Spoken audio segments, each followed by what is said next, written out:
Bien, nuevamente ya estamos por acá. Feliz domingo. Es 28 de agosto del 2022.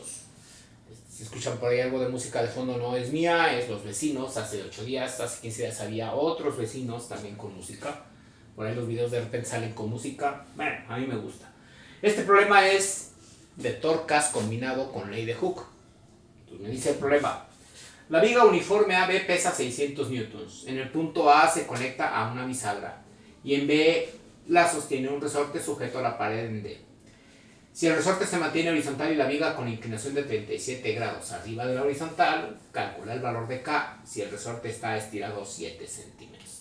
Aquí está la viga AB, es uniforme. En el punto C vamos a considerar que es el punto medio de la viga. No me dan su longitud, vamos a considerar que esta longitud es L. Desde A hasta B. Y en el centro de la viga, AL sobre 2, medido desde A esa longitud, actúa el peso. Se concentra el peso. El punto D es donde está el resorte, está conectado. El resorte se mantiene horizontal y se deforma a una cierta longitud. Entonces hay que calcular K. Y para calcular K, pues necesito la fuerza que lo estiró 7 centímetros. Y para calcular la fuerza necesito hacer el análisis de fuerzas de la viga y calcular por suma de torcas. ¿Por qué por suma de torcas? Bueno, vamos a ver. Haciendo el dibujo de la viga de A a B y en el punto C, actuando el peso vertical, el peso de la viga, la fuerza del resorte va a jalar hacia la izquierda. Y si nos olvidamos de las reacciones, eso no estaría en equilibrio. Tiene que haber una fuerza que neutralice a la fuerza del resorte que lo jala a la izquierda, entonces va a la reacción horizontal Rx. Y para que la viga no caiga, tiene que haber una fuerza que reaccione y se oponga al peso. Entonces la reacción en Y. Sin embargo, no lo puedo resolver por suma de fuerzas en Y. Porque si yo planteo suma de fuerzas en Y igual a 0, no conozco RY, el peso sí lo conozco, ok. Pero luego Rx y la fuerza F son iguales, pero no conozco ninguna. Y a mí me interesa F. Entonces por eso tenemos que plantear suma de torcas alrededor del eje de rotación A igual a 0. ¿Por qué el eje de rotación A? Porque precisamente Rx y Ry no necesito calcularlas, no me las pide el problema. Y Rx actúa en ese punto, Ry también. Entonces el brazo de palanca para esas dos componentes de la reacción es 0. Entonces si el brazo de palanca es 0, no hay torca. Entonces voy a hacer suma de torcas en el punto A. Si analizamos las torcas, la fuerza del resorte iría horizontal hacia la izquierda. Si consideramos desde A hasta B como si fuera la manecilla de un reloj y la estamos jalando horizontalmente, trataría de girar así. Y entonces este es el sentido de la torca generada por la fuerza del resorte, se considera positiva, por eso ponemos mayor que 0. El peso de la viga va hacia abajo, la manecilla más cortita, la jalamos verticalmente hacia abajo, trataría de girar la manecilla así. Entonces esta torca generada por el peso W es negativo, y entonces tendría dos torcas, y la suma de torcas es 0, la torca debido a la fuerza del resorte, menos la torca debido al peso de la viga, esto es igual a 0. Cada una de ellas tendría su correspondiente brazo de palanca. La torca generada por la fuerza F es la fuerza F del resorte, por su brazo de palanca vamos a ponerle subíndice F. Y la torca debido al peso de la viga es, que ya me lo dieron, es 600 newtons, se multiplica por su correspondiente brazo de palanca y esto es igual a 0. El problema aquí es que esta fuerza no la conozco porque precisamente depende de K. Tengo el peso de la viga, no tengo su brazo de palanca, la forma de calcularlo. Entonces nos vamos a hacer el dibujo ahora para los brazos de palanca. Esta es la viga AB, en el punto C que es la mitad, actúa el peso verticalmente hacia abajo. Recuerden que el brazo de palanca se considera perpendicular a la fuerza medido desde el eje de rotación A. Entonces si prolongamos el peso verticalmente desde el punto A hasta este punto, que podemos llamarle Q, esa distancia Q es el brazo de palanca. Entonces el brazo de palanca ve su índice W, ¿cómo estaría dada?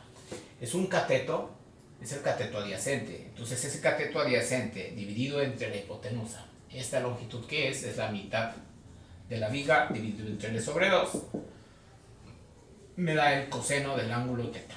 Entonces si despejamos el brazo de palanca de su índice W es L sobre 2 por el coseno del teta. Ahí está mi primer brazo de palanca. El segundo brazo de palanca es para la fuerza F. Y entonces ahora se genera otro triángulo rectángulo con esta línea que está aquí marcada. Y esta otra longitud, que que no me interesa, no la tengo, pero tengo la longitud completa. La longitud completa, la distancia de AB, es simplemente L, la longitud total de la viga.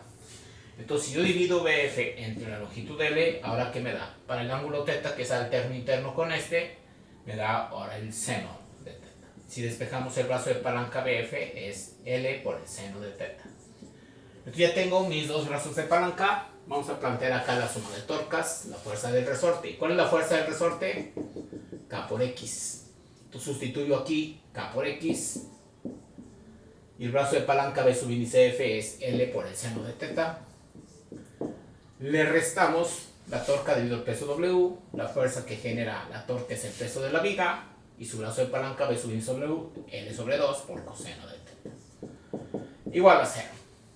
Ya está. Entonces me pide la constante. Hay que despejar. Entonces voy a dejar acá kx por L seno de θ igual a W por L sobre 2 por el coseno de θ. Todo este término lo vamos restando aquí. Le sumamos ese mismo término lado izquierdo y lado derecho y ahora aparece aquí. Si ustedes se fijan, podemos dividir entre L, lado izquierdo y lado derecho y se va a simplificar. Entonces vamos a poner aquí. Voy a multiplicar porque voy a despejar precisamente la constante de rigidez. Entonces voy a dividir entre X y voy a dividir entre L. Y de una vez divido entre el seno de θ. Arriba ponemos aquí un 1. Entonces va a quedar simplemente K. X entre X se simplifica. L entre L se simplifica. Y seno entre seno se simplifica. De este lado el peso por el coseno de θ. Dividir entre 2. Pero también voy a dividir entre la longitud X. La L ya también se va a simplificar, L entre L se va y el seno de θ. Coseno entre seno es cotangente, pero me conviene ponerlo como tangente, que es la función que viene en la calculadora. Entonces aquí sería el peso de la viga entre 2x y seno entre coseno, tangente en el denominador. Ese ángulo que me dieron es el triángulo típico de lados 3, 4 y 5. 3, 4 y 5. Aproximadamente 37 grados, su seno es 0.6 y el coseno 0.8, 3 quintos y 4 quintos. Entonces si lo manejo de manera exacta, voy a tener que la constante K es el peso W, que son 600 newtons, entre dos veces la deformación, que fueron 7 centímetros, por la tangente. La tangente del ángulo θ es 3 cuartos. 3 entre 4. Y lo pueden verificar aproximadamente. Podemos ver en la calculadora cuánto da la tangente de 37. Tangente de 37 da 0.7535. Y es este 0.75. Si lo dejo así de manera exacta, multiplico por 7, multiplico por 2. Este es el denominador, aplico el recíproco y luego multiplico por 600. Y esto me da 56.87 newton sobre centímetro. Esta es la constante de rigidez. La podría presentar en newton sobre metro, entonces la misma constante, 56.87 newton sobre centímetro, se tendría que multiplicar por 100 centímetros y dividirse entre un metro. Centímetros se elimina, este es el factor unitario, entonces da 5.687 newton sobre metro. Y esta es la constante de rigidez. Ya está listo nuestro problema. Aplicamos torcas, equilibrio, ley de Hooke. Nos estamos viendo. Suerte.